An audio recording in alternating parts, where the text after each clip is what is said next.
今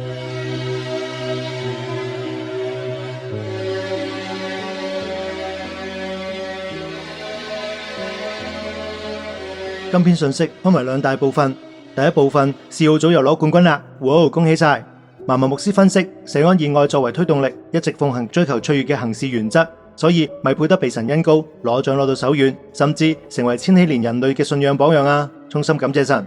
至於信息嘅下半部分，就講到 Trump 近期發動嘅關稅戰，原來都係神嘅佈局，預備要將美國定罪，進入啟示錄嘅劇情啊！哇，今篇信息好全面，立即睇睇條骨先啦。Part 1，4號小組得獎嘅共同信息。4號小組喺逾越節參加嘅模型比賽出現各種共同信息，甚至串聯起伊桑同電影環太平洋，都係指向2025年嘅社安被神認可啊。Part 2，千禧年必須效法世上最卓越嘅信仰榜樣。一，卓越係與神合作嘅必要條件。當人以卓越嘅品格，盡心、盡性、盡意、盡力、盡志侍奉，咁神就會願意同人合作，恩膏我哋啦。千禧年必須效法世上最卓越嘅信仰榜樣。二，以愛為燃料，推動卓越侍奉，就配得被神恩膏。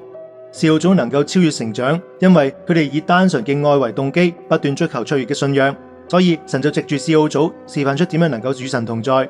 千禧年必須效法世上最卓越嘅信仰榜樣。3，白白付出，免費撒種，同樣配得被神恩膏。麻麻牧師一生以愛神嘅心，追尋卓越嘅信仰，佢甚至願意白白撒種，祝福整個世代，所以咪配得被神恩膏，成就出新苦級嘅信仰咯。Part 3，時事解密，美國總統 Trump 開打全球關稅戰。一，解構 Trump 發動全球關稅戰嘅成因。牧師以4個方向解釋關稅戰，真係一聽就明。時事解密，美國總統 Trump 開打全球關稅戰。2，解構侵末後嘅角色，查清神嘅全局。Trump 推動關稅戰嘅真正目的係揭露美國社會敗壞，讓基督教重新復興。不過啟示錄早就講咗，美國最終都會被神毀滅，所以關稅戰注定失敗。而我哋都要預備好自己迎接神返嚟嘅日子啦，立即做 Part 睇啦。Part 1， 4號小組得獎嘅共同信息。4號組攞獎不特止，今次仲中埋逾越節，好多共同信息都係圍繞緊節期啊，超勁！一齊簡單睇睇啦。一，參賽作品嘅法老配色。今次參賽嘅其中一部作品係 War Robots 蠍子機械人法老配色。哇，機體嘅皮膚設計竟然同法老有關噃！講起法老就諗起逾越節啦。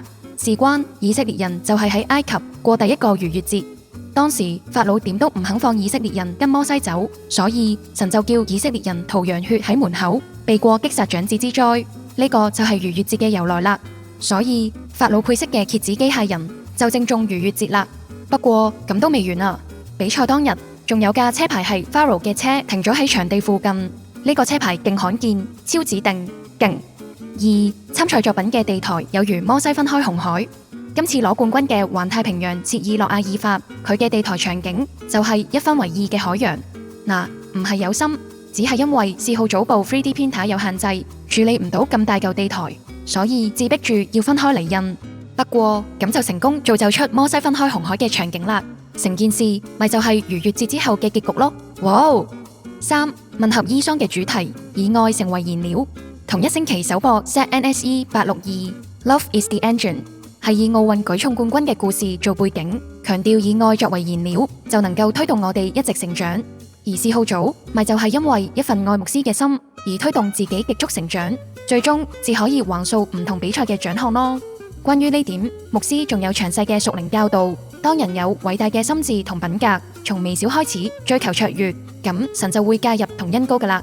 4，吻合伊桑嘅歌詞 Ring of Fire，Love is the engine 有一句 Standing in this ring of fire， 原來 Ring of Fire 仲有一個意思，就係環太平洋地震咁解，直頭講緊冠軍作品環太平洋切爾諾亞爾法啊。5，電影環太平洋指向2025年嘅香港。今次模型比賽嘅奪冠作品係嚟自電影《環太平洋》，故事背景設定喺2025年1月8號，香港爆發咗一場機械人同怪獸混鬥嘅戰役，而帶頭機械人就係切爾諾亞爾法，佢負責守護黃金海岸。呢度隱藏咗哈米吉多頓大戰嘅1008，同埋教會推介嘅其中一個食日地點黃金海岸。而且切爾諾亞爾法嘅出廠日期就係天馬座行動信息開始分享嘅2015年喎。最緊要嘅係機械人計劃嘅指揮官聖 Pentecost， 即係五旬節咁解，又係節期啊，勁到爆炸。今次4號組攞獎，處處印證有醫桑，有電影，仲有車牌等等等等，證明神真係計晒數。四號組好叻仔啊！ Part2 千禧年必須效法世上最卓越嘅信仰榜樣。一、卓越就係與神合作嘅必要條件。睇晒四號組攞獎嘅共同信息之後，我哋都好肯定今次一定係神嘅心意啦。跟住嫲嫲牧師就分析點解神帶領石安嘅信仰有咁多方向，而且飯飯都掂呢？又講健康、雙氧水，又要儲糧、走難，家陣連高達都關我哋事。石安嘅信仰真係好精彩喎。原來咁係因為神預咗石安要成為千禧年嘅信仰榜樣啊！聖經都講千禧年嘅人長命千歲，成千歲流流長，真係有好多時間喎。咁咪可以逐樣回顧石安嘅事蹟，逐件拆解每一個屬神品格咯。對比翻主耶穌侍奉3年半，就夠晒現代人足足100歲嘅信仰參考。石安以40年時間多元發展，示範俾有成千歲嘅人睇，點為之好信仰，咁都好合理啫。好啦，咁點解神要揀石安，而唔係其他教會或者係天主教呢？呢一點就同品格有關啦。正因為嫲嫲牧師一直強調要有卓越嘅品格，盡心、盡性、盡意、盡力、盡智愛神啊！每次侍奉都唔淨止要做咗做到，仲要做好，甚至專業至係合格。當人擁有呢種追求卓越嘅品格，神就願意同我哋合作，恩膏我哋超頻成長咯。四號組喺短短幾年間成長到轟動模型界嘅各方前輩，咁就係最好嘅例子啦。呢個亦係千禧年嘅人需要效法嘅榜樣嚟。好，整理一下今 part 嘅重點啦。一、神用40年塑造石安，係為千禧年長命千歲嘅人樹立最全面、最好嘅信仰榜樣。二、當人以卓越嘅品格盡心侍奉，神就願意介入同恩膏我哋啦。千禧年必須效法世上最卓越嘅信仰榜樣。二、以愛為燃料，推動卓越侍奉，就配得被神恩膏。理解咗神鍛煉石安成為卓越嘅信仰榜樣之後，細巴就圍繞 Love is the engine 咁問啦。四號組真係因為一份愛牧師嘅心，以愛作為燃料，所以至突破得咁快。呢個係咪就係牧師常常強調品格嘅例子嚟呢？嫲嫲牧師嘅回應真係好扎心。冇錯啊，神做事嘅原則一直都係對人唔對事，即係話佢唔係因為一件偉大嘅事而介入，係睇中人擁有偉大嘅心智，而願意同人合作成就偉大嘅事。睇睇舊約亞伯拉罕獻以撒有幾偉大啫？最多都係一件家事嚟啫，影響唔到其他人噶。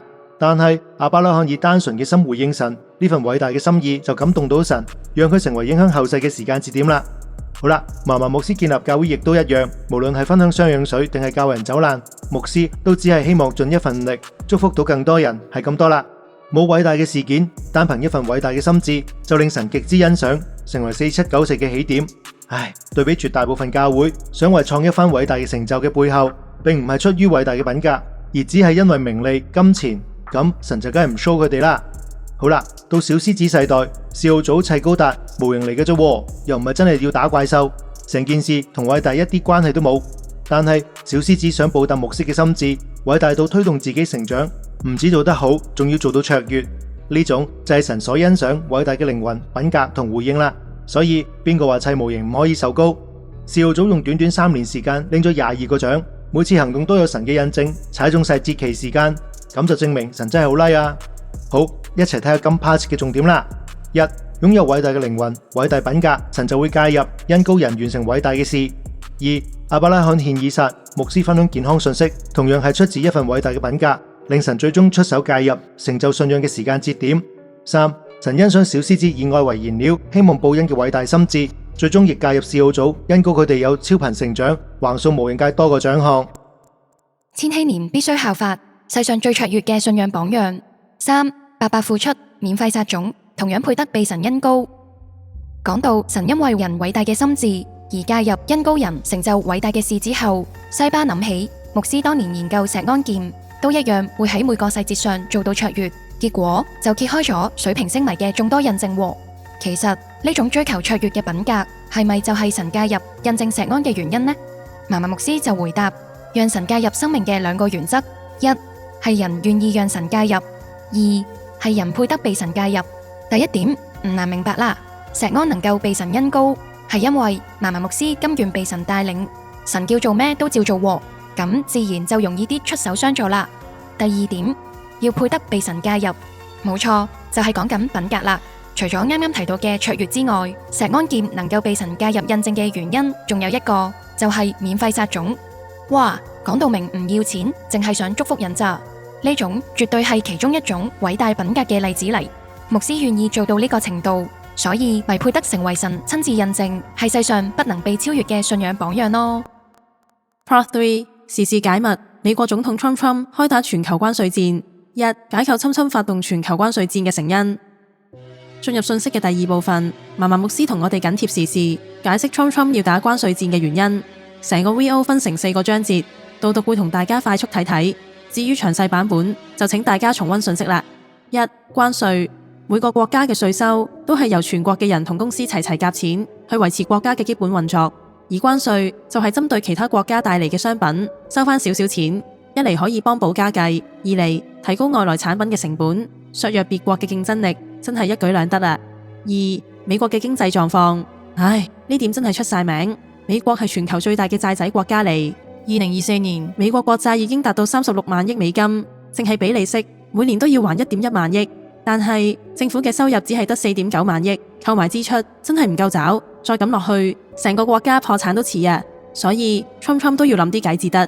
三、力挽狂瀾嘅 Trump 先委派 Elon Musk 搞個政府效率部，喺5月底前減少1萬億嘅支出，節流之外，仲要開源嘅，所以佢就向185個國家發動關稅戰，意思即係要喺美國做生意咩？全部都要加價啦！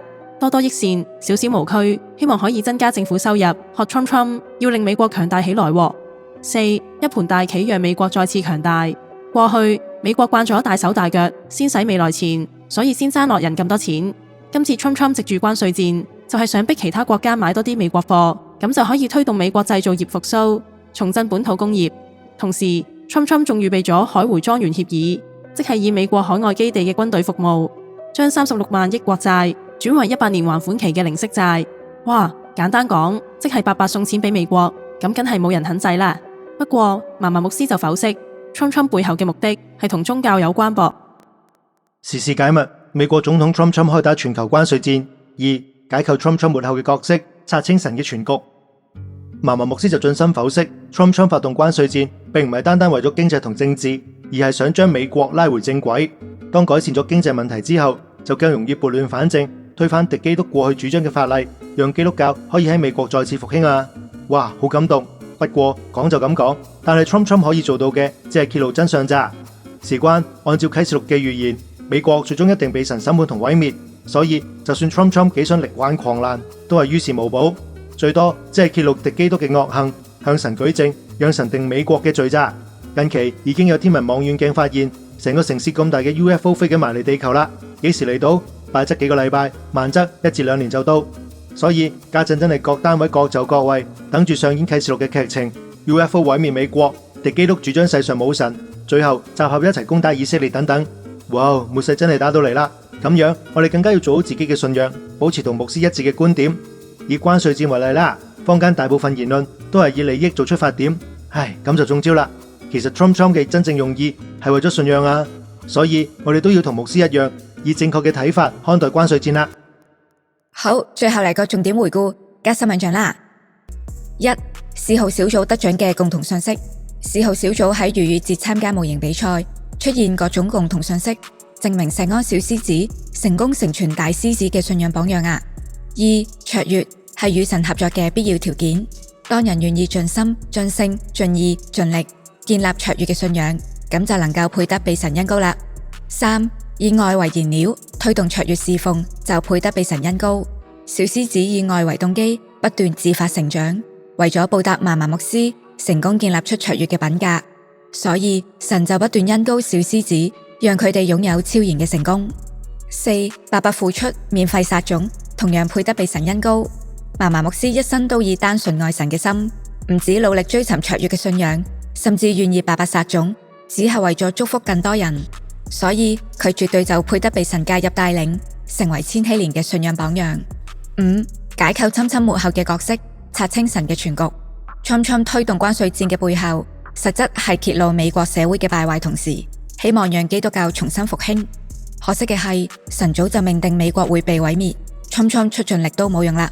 Oh no！ 末世臨近，我哋都要努力明白信息，同牧師嘅觀點保持一致，咁至可以成功避題啊！加油啦！最後，我哋一齊宣告3次：我要一生追求卓越嘅信仰，我要一生追求卓越嘅信仰，我要一生追求卓越嘅信仰。